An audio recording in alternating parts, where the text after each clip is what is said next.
రాష్ట్ర ప్రభుత్వాలు రెండు కూడా గతంలో ఉన్నది, ఈ ప్రభుత్వం కూడా కేంద్ర ఒక ఇన్వెస్టిగేట్ చేస్తుంది, వాళ్ళు కోఆపరేట్ చేయట్లేదు.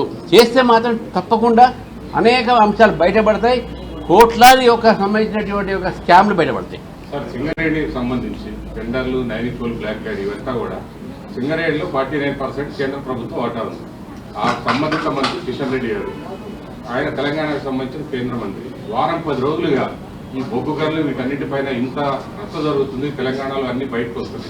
అయినప్పటికీ సంబంధిత మంత్రిగా ఇప్పటివరకు మీ పార్టీకి చెందినటువంటి కిషన్ రెడ్డి గారు ఎందుకు స్పందించలేకపోతా ఉన్నారు? చూడండి, 49% ప్రభుత్వం కేంద్ర ప్రభుత్వం దాని వాటా ఉన్నప్పుడు కూడా దాని మొత్తం యంత్రాంగంగానే, మొత్తం అడ్మినిస్ట్రేషన్ గానే అది స్టేట్ గవర్నమెంట్కి ఉన్నది. సెంట్రల్ గవర్నమెంట్ ఓన్లీ ఒక షేర్స్ మాత్రమే ఉన్నాయి. అడ్మినిస్ట్రేటివ్ కంట్రోల్ మొత్తం కూడా స్టేట్ గవర్నమెంట్కి ఉంది. కాబట్టి సెంట్రల్ గవర్నమెంట్ దీంట్లో ఇంటర్ఫియరెన్స్ లేదు. ఒక్క ప్యూన్ను కూడా వాళ్ళు అపాయింట్ చేయలేరు, ఒక ప్యూన్ని కూడా ట్రాన్స్ఫర్ చేయలేరు. అది కాబట్టి సెంట్రల్ గవర్నమెంట్ స్టేట్ గవర్నమెంట్ మధ్యన అగ్రిమెంట్ చూపెట్టమని చెప్పండి. ఈరోజు మన సింగరేణి కోల్ ఇండియాకు మధ్యన ఉన్న అగ్రిమెంట్ 40 years బ్యాక్ అయినట్టు అగ్రిమెంట్ని ప్రజల ముందు పెట్టమని చెప్పండి. దాంట్లో అడ్మినిస్ట్రేటివ్ కంట్రోల్ కేంద్ర ప్రభుత్వానికి లేదు. కాబట్టి ఏం చేయలేము. అది స్టేట్ గవర్నమెంట్ అండర్టేకింగ్ మాత్రమే. దాంట్లో ప్రాఫిట్ వచ్చినా లాస్ వచ్చినా స్టేట్ గవర్నమెంట్ తీసుకుంటుంది. సెంట్రల్ గవర్నమెంట్ 49% షేర్ మాత్రమే ఉంది.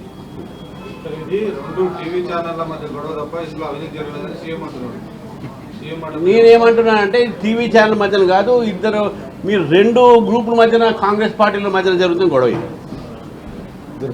ఇద్దరు మంత్రుల మధ్యన గొడవతున్నది, ముఖ్యమంత్రి, మంత్రి, లేకుంటే ఇంత మంత్రులు, లేకుంటే ఒక కార్పొరేట్ సెక్టర్ని తీసుకొచ్చి తుపాకీ పెట్టడం ఏంది, పేపర్లో రాగానే వాళ్ళకి క్యాన్సిల్ చేయడం ఏంది? ఎందుకు క్యాన్సిల్ చేయాలి, ఎందుకు ఇవ్వాలి? మీరు క్యాన్సిల్ చేసినప్పుడే తెలిసిపోతుంది. అంటే పారదర్శకత లేదు. ఇప్పుడు పేపర్లు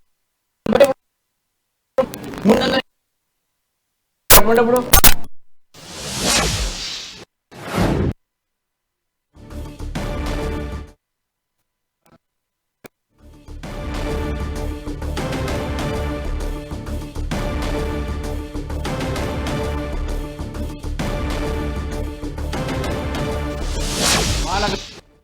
అసలు అటువంటి ఏం లేదు, వాసన లేదు. మేము తప్పకుండా కరెక్ట్ టైంలో మీకున్న అది మీరు దర్యాప్తు చేసింది మేము కాదు కదా. మేము వాళ్ళ గురించి ఎట్లా మాట్లాడతాం? దర్యాప్తు చేయాలని చెప్పేసి మేము చెప్తాం. 2 సంవత్సరాల నుంచి సిట్ మీద కూర్చొని ఫోన్ ట్యాపింగ్ అయింది. ఏం చేస్తున్నారు? ఇంకా మీరు విచారిస్తూనే ఉన్నారు. కాబట్టి వాళ్ళు మేము యాజ్ ఎ పొలిటికల్ పార్టీగా ఇన్వెస్టిగేటివ్ ఏజెన్సీ మీద మా కంట్రోల్ ఉండదు. వాళ్ళు చేయమని చెప్పి మేము కోరుతాము.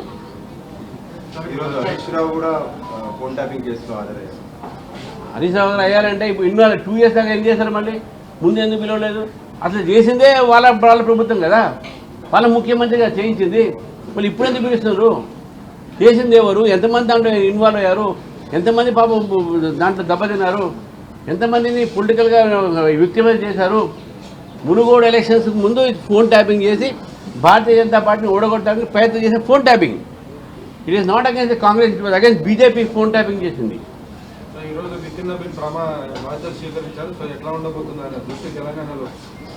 ఈరోజు నరేంద్ర మోదీ గారు స్వయానం చెప్పారు, వెస్ట్ బెంగాల్ తర్వాత తెలంగాణ అధికారం వస్తుంది. మేము పూర్తిగా నమ్ముతున్నాం. తెలంగాణ ప్రజలను కూడా మీ ద్వారా కోరుతున్నాము. నరేంద్ర మోదీ గారి యొక్క ఆశీర్వాదం, నరేంద్ర మోదీ గారి యొక్క సపోర్టు తెలంగాణకు ఉంది. రేపు రాబోయే మున్సిపాలిటీ ఎన్నికల్లో కూడా బీజేపీని గెలిపేయండి, తర్వాత బీజేపీకి అధికారాన్ని ఇవ్వండి. డబుల్ ఇంజిన్ సర్కార్తో తెలంగాణ ఒక ముఖ చిత్రాన్ని మారుస్తాం. అసలు బంగారు తెలంగాణ మేము తీసుకొస్తాం. మోడీ గారు చెప్పినట్టుగా బెంగాల్, తెలంగాణ అన్నారు. అట్లా బెంగాల్ లాగానే తెలంగాణలో కూడా రామచంద్రరావు గారి నాయకత్వంలో బీజేపీ ఐక్యతతో ప్రయత్నం చేసే అవకాశం ఉందా? మాదంతా ఐక్యతతో ఉన్నారు, ఎటువంటి అనైక్యత లేదు. ఏది వచ్చినా కూడా అది ప్రసార సాధనాల్లో ఇతర పార్టీలు సృష్టించినటువంటి కథనాలు మాత్రమే. కానీ భారతీయ జనతా పార్టీ టీం బీజేపీగా ఉంది, టీం బీజేపీ తెలంగాణగా ఉంది. Thank you.